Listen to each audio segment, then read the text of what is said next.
Hey everyone, and welcome back to my channel. If you're new around here, my name's Brian, and if you're a returning subscriber, you are truly a magnificent beast. Thanks for checking out this video. And this video is going to be a little bit on the long side. We've got a couple of interviews to get caught up on from Tanaka regarding the road to release of Final Fantasy XI. Now, this is all coming from the We Are Vana'diel website, which is building up to something. Final Fantasy XI celebrates its 20th anniversary in 2022. And the developers have been promising they've been working on something for several years now, something quote unquote big. I don't want to get your hopes up. Trying not to get my hopes up. But regardless, this interview is actually a couple different parts that I had missed. So we're getting caught back up on. We're going to start with part 2, go into part 3 and part 4, all in one video. If you guys have already been reading these interviews for yourself, or you've already seen it covered and you just want to check out the latest, regardless, use the playhead here on YouTube and jump to the individual sections of this interview so you can find out what you're looking for the most. And that hopefully is simple and pretty straightforward. So we'll leave it at that. Anyway, without further ado, without making this too much longer than it needs to be, let's go ahead and dive in the road to beta Final Fantasy XI. Oh, and I'll have all the links to these in the description so you guys can find out what you're looking for. All right, the beta version was nearly complete after about a year. The core systems of Final Fantasy XI are very well made, whether it be for battle or chat. I assume you researched the fundamentals before entering the production phase, but could you elaborate on that? And Tanaka says, actually, I'd say that we didn't do much of anything that would be considered fundamental research. After all, it was nearly complete after a year and a half. Looking back, I think it's amazing that the original version, often referred to as 1.0, was produced in a year and a half. I believe we had something resembling the beta version by the first year. The first area that we made was Ron Fair, I believe, and during that period, we didn't really have a lot of doubt regarding what to make. Were there any major changes in direction during this 1 year period? Tanaka says, when we made a game, I don't often start with consolidating the user interface UI, like how it's to be navigated with a controller or how it should be mapped out on the screen. Once that's done, the game features are mostly determined by that point, so there aren't any major deviations later on. So the UI actually determines the game's features. Tanaka says, of course, we had examples like Ultima Online and EverQuest, which was a major factor. We made bird's eye view games for the Nintendo Entertainment System and for the SNES, but when 3D graphics using polygons became prominent in the PlayStation onward, I was impressed that you could look up at the sky in a game. The desire to create a fantasy game where you could explore a 3D space was powerful motivation as we set upon creating an MMORPG. So you mentioned earlier about not having a lot of doubt about what to make. Was this quite remarkable? And then it says, that reminds me, I remember I called for just one retake regarding battle development. In the original release, you could keep auto-attacking as you moved to an enemy's rear, but we originally used only full body animations, which meant characters were forced out of their moving animation whether they initiated an attack animation.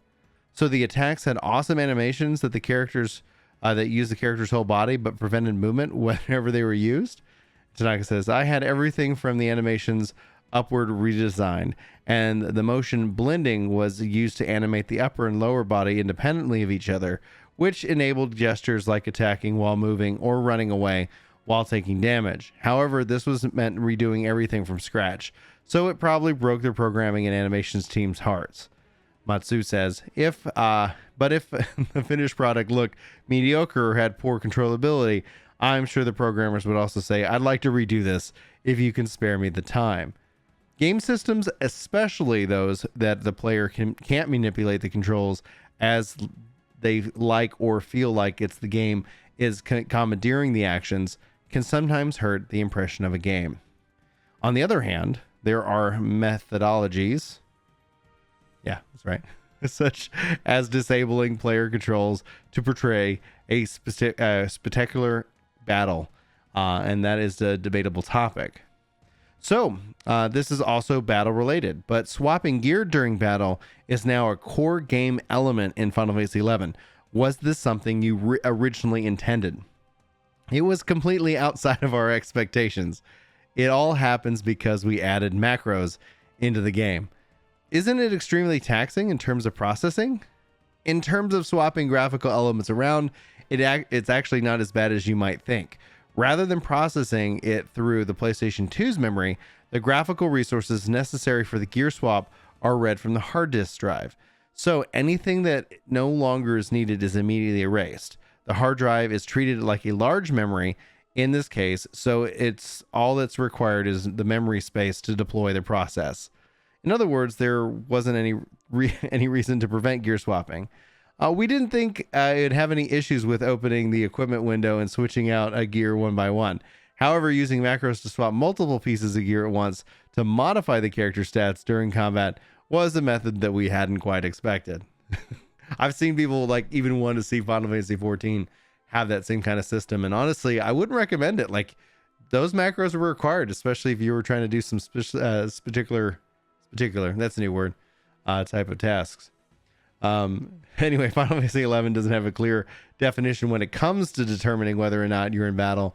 When you're in a party and you defeat a monster, other party members may still be fighting a different monster. It's difficult to define whether you're in battle or not in that sort of situation. So it was therefore also hard to create a rule to prevent swapping gear in battle. I was impressed that even when you gear swap right before using a weapon skill, the skill reflects the stats of your gear you swap to. It's extremely lightweight compared to the load caused by graphics. However, after the level sync was implemented, the processing load became quite heavy, particularly due to the increased amount of data handled during the battle. Now, goals for a global MMORPG. In addition to designing an MMORPG for the first time, I imagine that the Final Fantasy XI project pioneered many new areas for Square Enix, such as handling player feedback, planning for these version updates and expansions, global operations, and more. How did you go about organizing these arrangements? Tanaka says, when Sage Sunday, the first global online producer of Final Fantasy XI, who was formerly involved in Ultima Online's operations, and his entire team migrated from Electronic Arts Square, they brought over a variation of policies for Ultima Online that they had tweaked for Final Fantasy XI. The Game Master team was also from Ultima Online, so we had a team of experienced veterans who had proven to be a tremendous help. Was your decision for a global release also influenced by Ultima Online? And Tanaka says, that was actually something we decided at the beginning of development. The time difference between Japan, North America, Europe happens to be roughly 8 hours apart, so we'd always speculated that we could host one global server instead of establishing a local server in each region. Which reminds me, it's amusing how EverQuest's team from Sony Online also handled Final Fantasy XI's Game Master operations in North America. Now, for languages, in addition to Japanese and English, we also planned for German, French at the start as well. And since we were creating an MMORPG, we had always wanted to expand globally rather than limit ourselves to Japan. In order for this to happen, we also felt it was necessary to release the game on PC and on Xbox in addition to the PS2. Which reminds me, they used the term ubiquitous back then instead of cross-platform, as we do today. Final Fantasy XI's item data was designed from the start to accommodate English text. However, I remember we had trouble implementing German and French since the languages were so different. Many German words were a combination of several different words, so they require a lot of characters. On the topic of words, I remember the Ultima Online team referred to update data as patches, but we intentionally didn't follow that suit. Some recent examples include iOS and Android OS, which we refer to them as version update or update rather than patch. In older online games, the word patch was strongly associated with small fixes that were applied to remove bugs, just like a physical patch that you might sew over a hole in clothing. In that case, Final Fantasy XI, our updates primarily focused on expanding upon the game's experience, so that we purposely decided to call them version updates. Was this mostly based off your own philosophy, Mr. Tanaka? I guess so. The development team, however, occasionally slips up and says patch. What aspects of Final Fantasy XI are associated with Mr. Tanaka? Final Fantasy XI was originally finally released on May 16th, 2002. What was your unbiased opinion of the finished product, and did you think it was a good game? Yes, of course. After Final Fantasy III, Mr. Ishii, and I do apologize for butchering names, welcome to the channel if that's news to you. Ishii, the original director of 11, and I stepped away from the Final Fantasy series, so we weren't all that familiar with the series from Final Fantasy IV onward.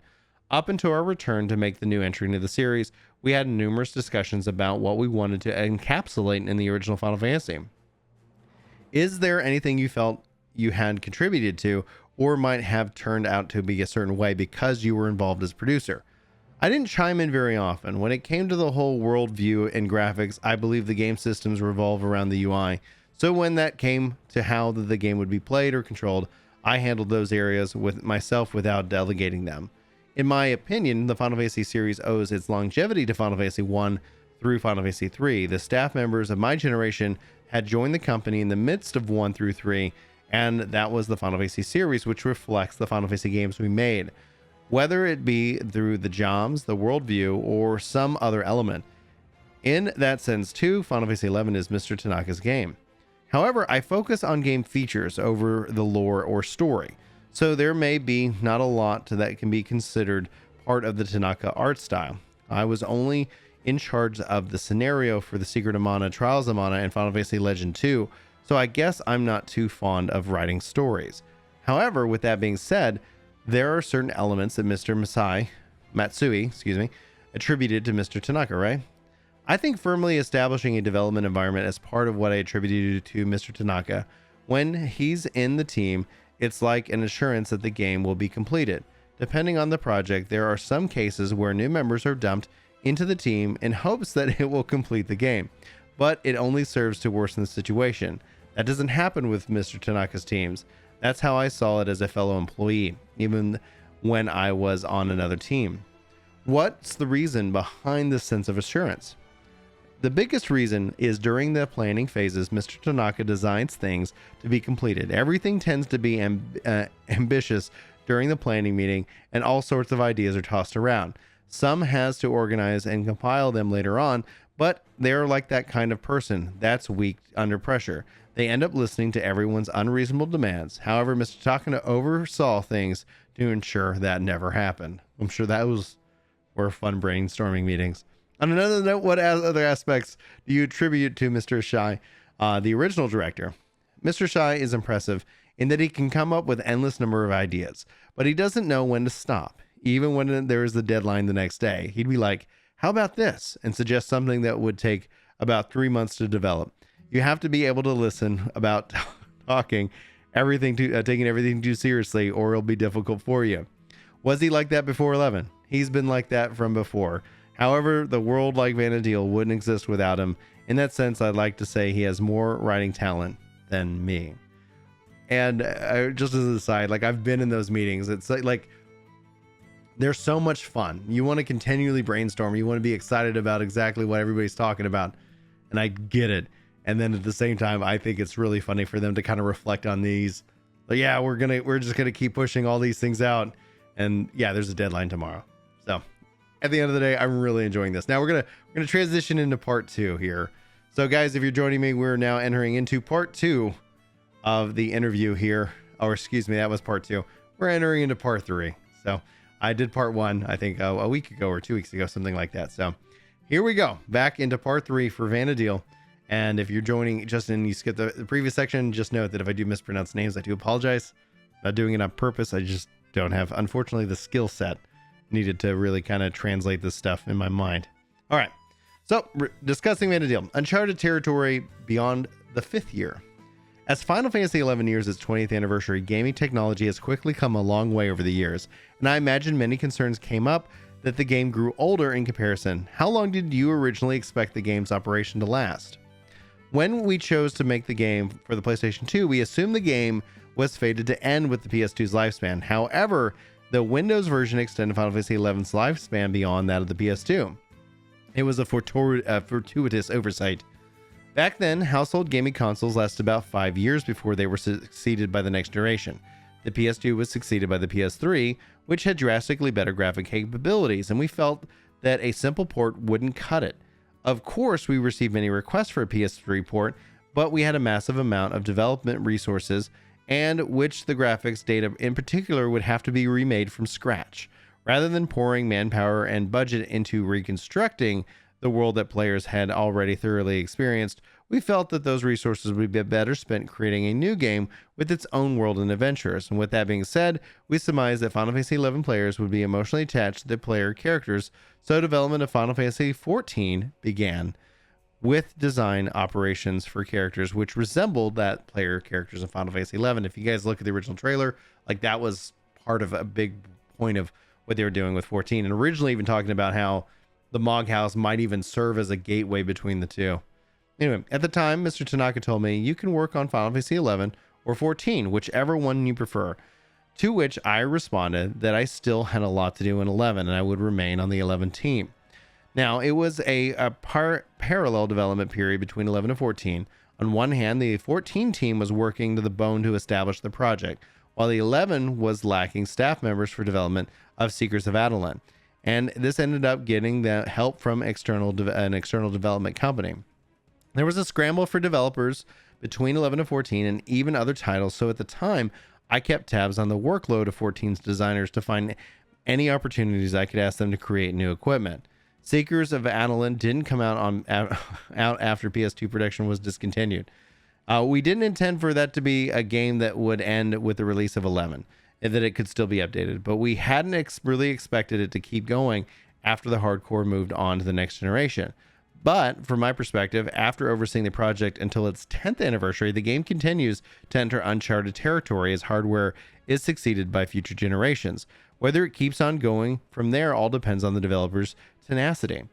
Since we have 14 as a modern day MMORPG, I've taken the attitude that there is no point for us to aim for the same goals they do. Final Fantasy XI will continue doing its best to cater to those who prefer a relaxed MMORPG environment. Players' lifestyles have changed quite a bit since smartphones became available, and in the past, I do believe many of us sat in front of a TV playing for hours on end. However, ever since the social games started becoming popular, lighthearted games that can be played on the go or paused at any time have become mainstream, and I get the notion that commitment-heavy games like MMORPGs will struggle to thrive in times like these, but I'm impressed by the longevity of Final Fantasy XI. Final Fantasy XI has also seen some changes. It's moved away from being a game that monopolizes your attention as soon as you arrive home until you fall asleep, and instead has become something that you can enjoy in brief sessions over the weekends or on holidays. There is also that laid-back period where even just forming a party could take hours. On the flip side, you think Final Fantasy XI, currently supported by many players who started playing MMORPGs around that time and feel out of place in other games. So, passing the torch of producer. Tanaka stepped away from his position as the 11 producer in 2012, the 10th anniversary of Final Fantasy XI, and has been 9 years since then. Can you tell us about how you felt when you passed the torch to Mr. Matsui? And Tanaka says, right around the Tahuka earthquake occurred, I was faced with a first long-term hospitalization due to a chronic condition. After that, I took my health into consideration, and I felt that I wouldn't be able to stay as an operations manager of an online game, and decided to step down from the 11 team. Mr. Matsui was the only confidant that I could entrust in my role at the time. How did you feel being entrusted with the position? And at the time, we just reached a plateau of making the adjustments to Final Fantasy 14 1.0, and I was feeling burnt out. 14 was headed in a slightly different direction compared to 11, and the fresh faces who had joined the 14 team seemed capable enough on their own. With that said, at first I thought to myself, I didn't think I could be a producer. In spite of that, there were many members there to support me, and I wanted to go all out and protect the Final Fantasy XI community, so I accepted the nomination. Mr. Matsui was a longtime member from back then, and we were still square. But he'd always worked under the leadership of Mr. Kawasu, director of the Saga series, and Mr. Ishii, original director of 11. And part of the reason I passed the role on to him is because I wanted him to gain independence down the line. I still haven't gained independence, and the Final Fantasy 11 team members knew what they were doing, so I was far more comfortable with them than I had established an entirely new team to become the producer. On a different topic, are there any other incidents that you can finally talk about after 19 years? One troublesome ordeal was dealing with the DDoS attacks. We faced some extreme large-scale attacks that made it incredibly difficult to play the game and caused the servers to go down several times, and we had to perform emergency maintenance With that being said, we had never had an incident where personal information was leaked, so I'm glad our security was locked tight. Did the attackers ever send threats or demand a ransom? No, we didn't have anything like that, and I assume the attackers were trying to steal players' personal information. Packets came flooding from falsified IP addresses all over the world, which overloaded the servers with requests and caused frequent delays in server end processing. Players used to claim the issues were a result of us being stingy with their server fees. Another major incident was that an aforementioned Tahoe earthquake. Due to the scheduled blackouts and social conditions, we had to suspend servers for several weeks. I will never forget that period when the world of Vanadil disappeared briefly. All right. That is part 3, not part 2, like I said a little bit. And now it's time for us to jump into the final or the 4th part of this long interview. And we'll see here. I would assume that if there's more interview to come after this, they'll tell us when that should be going live. So hopefully future interview coverage will be a little bit more condensed for you guys going forward. All right. Entrusting tasks, but taking responsibility. I would like to hear Mr. Tanaka's thoughts on what it means to be a producer. As a producer, what aspects do you regard with high importance? I'd never given it much thought. Back in the day, I did everything myself, and I didn't want to delegate even a single byte of data to someone else. I wasn't satisfied if I didn't design everything from the data structures to the program logic. As I grew older, however, I naturally realized that I couldn't work on that anymore, and that I had to leave things for other people to handle. Once I decided to let others take care of things, I adopted a style of leaving the company task up to the other person. After all, I too disliked it when other people said this about my work back in the day. Sounds like a concern unique to those who were capable of doing everything. For example, if there were 10 scenario writers, you'd end up with 10 different stories. I think that each of them has a correct answer, and as long as it makes sense, there's nothing for me to criticize. As someone who is working on the creator side, I was really grateful for Mr. Tanaka's stance on things. I think tasks can be broken down into individual parts as long as each part is created with care. In a sense that, though I was recognized by the public as the producer of Final Fantasy XI, and at work I was constantly working on UI related aspects, and my stance was, I'll create the framework and the rest of you are free to create anything else as you like. I also pushed for staff members to come forward and say with confidence, this is my creation, in interviews after the game was released. It was Square's, we were known that at the time, first MMORPG, and I'm sure that there were a lot of producers played on both before and after service began. I imagine that you faced many hardships during the release of the Windows version and the launch of the North American version. I was just fulfilling a role as of a representative, so I don't actually remember struggling all that much, even for overseas interviews. I think the only problem that we had was Mr. Ishii and myself were unable to meet the interviewers on site. What I've gathered so far is that Mr. Tanaka was the type of producer who warmly watched over the members of his team. Mr. Mitsai said that anything he shared with you directly. When I joined the company around 4, Mr. Tanaka's documents were my learning references. Was this a secret formula for game development? Not a secret formula, but the references materials were specification documents from 3 and Final Fantasy Legend 2. To tell you the truth, we had hardly made any reference materials when we made Final Fantasy 1 and 2. We just sort of made games on the spot and pushed them into the master. Around the time that we were working on Final Fantasy 3, Mr. Sakaguchi, one of the founding creators of Final Fantasy series, pointed out, don't you think we ought to document the development process? Furthermore, there was an article where Mr. Hurry, founder of the Dragon Quest series, mentioned we create all these references when creating Dragon Quest. And we were like, we're not going to improve if we don't do the same. And from then on, we followed Mr. Hurry's example and made things like hand-drawn maps.